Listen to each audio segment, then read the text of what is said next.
अस्सलामुअलैकुम तमाम देखने वालों को। स्पेस एजेंसीज की जानिब से लास्ट 2 ईयर से ही वार्निंग दी जा रही थी कि सूरज अपने सोलर साइकिल के मैक्सिमम स्टेज पर पहुंचने वाला है, जिसकी वजह से हमारी जमीन पर कभी भी सोलर स्टॉर्म्स आ सकते हैं। और ऐसा ही हुआ। 10 मई को ये सोलर स्टॉर्म अर्थ से टकराया और अनएक्सपेक्टेडली ये सोलर स्टॉर्म बहुत मैसिव और इंटेंस था।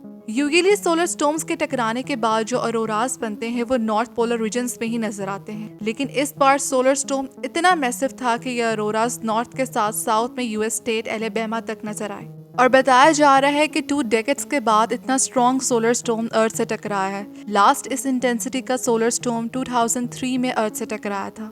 और ये सब इसलिए है क्योंकि जिस सन स्पॉट से ये तूफान हमारी ज़मीन की तरफ आ रहा है वो ज़मीन के रकबे से 16 गुना मतलब 16 टाइम्स बड़ा है। अब आप सोचेंगे कि सोलर स्टॉर्म आया और चला गया और हमारी अर्थ को तो कोई नुकसान भी नहीं हुआ, तो हमें इसके बारे में ज़्यादा सोचने की ज़रूरत नहीं, बल्कि इन रिजल्ट इन सोलर स्टॉर्म्स की वजह से हमें अरोरास नॉर्दर्न लाइट्स का इतना ब्यूटीफुल डिस्प्ले देखने को मिला। लेकिन ऐसा नहीं है। ये सोलर स्टॉर्म्स हमारी अर्थ को पहले भी काफ़ी नुकसान पहुंचा चुके हैं और जिस तेज़ी से हम टेक्नोलॉजी डिपेंडेंट सोसाइटी बन रहे हैं, ये सोलर स्टॉर्म्स हमारा काफ़ी नुकसान कर भी सकते हैं।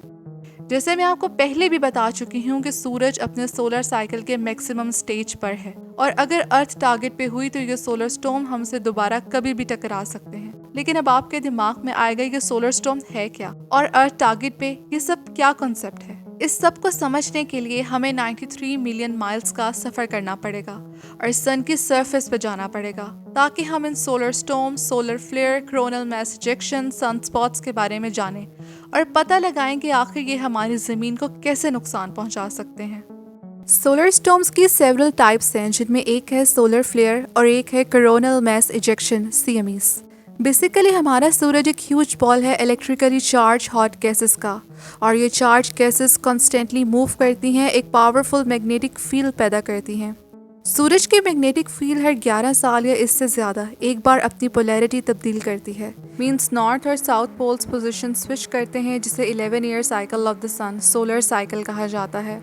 अर्थ की तरह सूरज सॉलिड नहीं है। मैंने बताया था कि सूरज गैसेस का जाइंट बॉल है, जिसकी वजह से सूरज के डिफरेंट पार्ट्स डिफरेंट स्पीड से घूम सकते हैं। जैसे कि सूरज के कुछ पार्ट्स जो इक्वेटर के करीब हैं वो ज़्यादा तेज़ी से घूमते हैं as compare to those parts जो पोल्स के करीब हैं। यही different rotational speeds magnetic field के ट्विस्ट, नॉट और टेंगलेड होने का बायस बनती हैं। इसको आप इस तरह समझें कि मैग्नेटिक फील्ड लाइंस नॉर्थ से साउथ पोल ट्रेवल कर रही हैं, लेकिन जैसे जैसे इक्वेटर के करीब सूरज के कुछ पार्ट्स फास्टर रोटेट करते हैं तो वह मैग्नेटिक फील्ड लाइंस को आगे ड्रैग करते हैं, जिसकी वजह से ये लाइंस मुड़ जाती हैं और गिरा नॉट लग जाता है। अब ये नॉट्स अपने अंदर हॉट गैसेस को ट्रैप कर लेते हैं और हम इन ट्रैप्ड गैस के स्ट्रोजन को सन की सरफेस पे एक डार्क स्पॉट के तौर पर देखते हैं और इसे सन स्पॉट कहते हैं।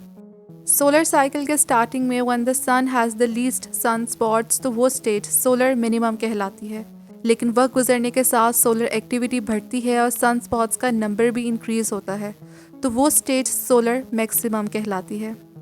इवेंचुअली होता कुछ यूँ है कि मैग्नेटिक फील्ड लाइंस में नॉट या तो रिलैक्स हो जाते हैं और सन स्पॉट गायब हो जाता है, या नॉट इस कदर मुड़ जाती है कि मैग्नेटिक फील्ड लाइंस टूट जाती हैं और वो अपने अंदर गैसेस को मज़ीद ट्रैप नहीं रख सकती और ये हॉट गैसेस प्रेशर बिल्डअप करती हैं, तो break field lines hot gas के वायलेंट रिलीज का सबब बनती हैं। अब ये ग्लोइंग गैस स्पेस में सडनली रिलीज होती है, जिससे लाइट और मैटर का एक strong fire ball solar system में निकलता है। इस फायर बॉल को सोलर फ्लेयर कहा जाता है।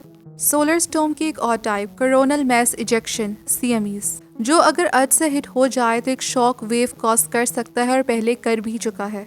इसी सोलर एक्टिविटी के दौरान सूरज के कोरोना में मौजूद कुछ रीजन्स कभी कभार सुपर हीटेड हो जाते हैं, जिसकी वजह से सन के कोरोना से प्लाज्मा और मैग्नेटिक फील्ड के लार्ज एक्सपल्शंस ब्लास्ट होते हैं और ये coronal mass ejection giant cloud होते हैं पार्टिकल्स के, जिनके अंदर billions of tons coronal material होता है।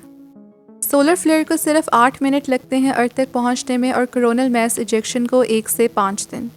और ये अर्थ को कितना नुकसान पहुंचाएंगे वो 2 चीज़ों पे डिपेंड करता है। पहली अर्थ की पोजीशन और दूसरी सोलर स्टॉर्म्स की इंटेंसिटी। सोलर स्टॉर्म्स का अर्थ पर तभी कोई इम्पैक्ट होता है जब सन की साइड से निकलने वाले एक्सप्लोजन के सामने हमारी अर्थ हो और वो इसे डायरेक्ट हिट करे, और अगर अर्थ सामने ना हो तो ये सोलर स्टॉर्म स्पेस में ही फ्लो आउट हो जाता है।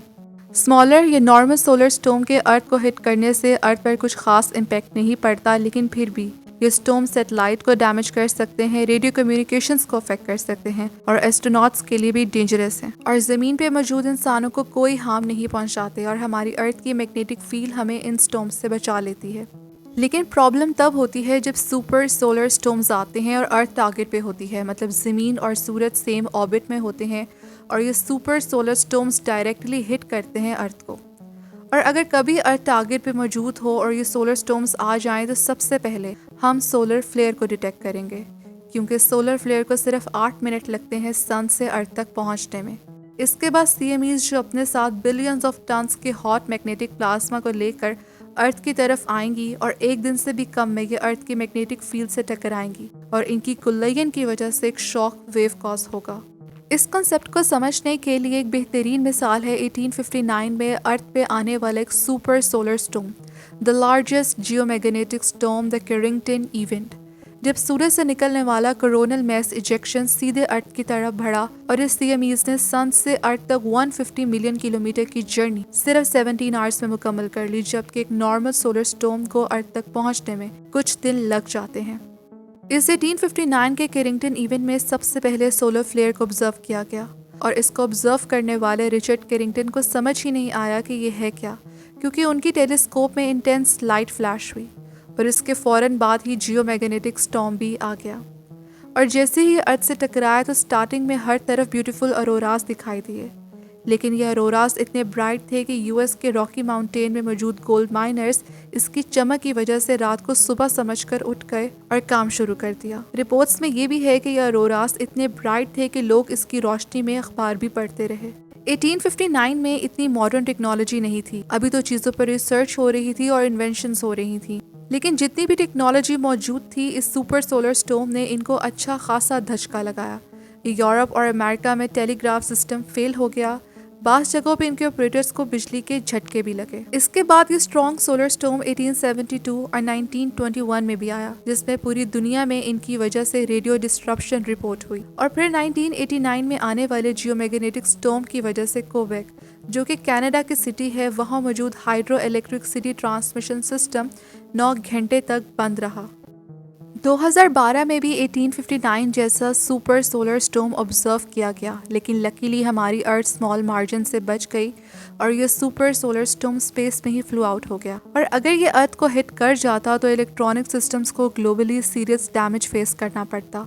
सिर्फ अमेरिका को ही $2.6 ट्रिलियन का नुकसान उठाना पड़ता। अब 2019 से ही स्पेस एजेंसीज की जानिब से वार्निंग दी जा रही है कि सूरज 2025 के जुलाई में सोलर मैक्सिमम स्टेज पर पहुंच जाएगा। सोलर साइकिल ने तवक्का से ज़्यादा एक्टिविटी दिखाई और तकरीबन 115 सनस्पॉट्स की प्रेडिक्शन दी जा रही है। और जैसे आपको पता है, जितने ज़्यादा सनस्पॉट्स उतनी ही ज़्यादा इरप्शन और ब्लास्ट भी होंगे। आज की टेक्नोलॉजी और 1859 में मौजूद टेक्नोलॉजी में बहुत फ़र्क है।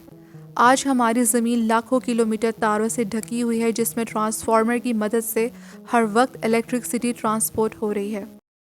अब जैसे ही ये सुपर सोलर स्टॉर्म अर्थ से टकराएगा तो कोरोनल मास इजेक्शन की एनर्जी हमारे पावर ग्रिड्स में करंट इंड्यूस करेगा, मुकम्मल तौर पर बंद हो जाएंगे या ट्रांसफार्मर स्टेशंस को तबाह कर देंगे। इन रिजल्ट हमें 16 डेज से लेकर 2 साल तक ब्लैकआउट फेस करना पड़ेगा। एक और बहुत इंपॉर्टेंट चीज़, हमारी अर्थ के गिर्द टोटल 8,261 सैटेलाइट्स रिवॉल्व कर रही हैं, जिनमें से 4,852 एक्टिव हैं। और जैसे मैंने बताया था कि इन सोलर स्टॉर्म्स में से हाई एनर्जी पार्टिकल और रेडिएशंस रिलीज होती हैं, जो कि सैटेलाइट्स और स्पेसशिप्स के इलेक्ट्रॉनिक्स और कम्युनिकेशन सिस्टम के साथ इंटरफेयर करेंगी और इन्हें भी तबाह कर सकती हैं।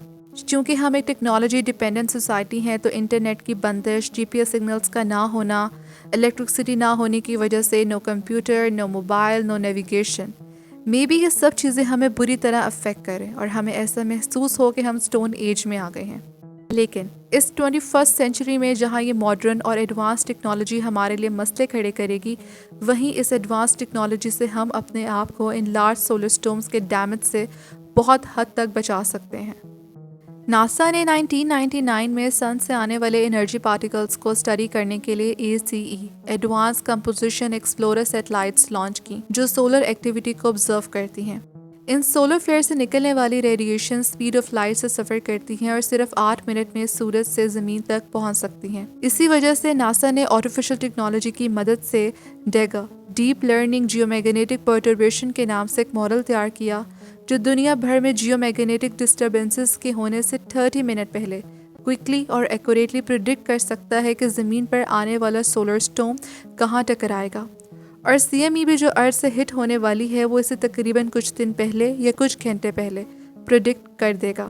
इससे होगा ये कि हमें जैसे सोलर स्टॉर्म्स की इंफॉर्मेशन मिलेगी, ट्रांसफार्मर्स और सब स्टेशंस बंद कर दिए जाएंगे टू प्रिवेंट ब्लैकआउट्स और इन्फॉर्म कर दिया जाएगा ग्लोबली, जिसके बाद इलेक्ट्रॉनिक डिवाइसेस को अनप्लग कर दिया जाएगा जिससे कम नुकसान फेस करना पड़ेगा।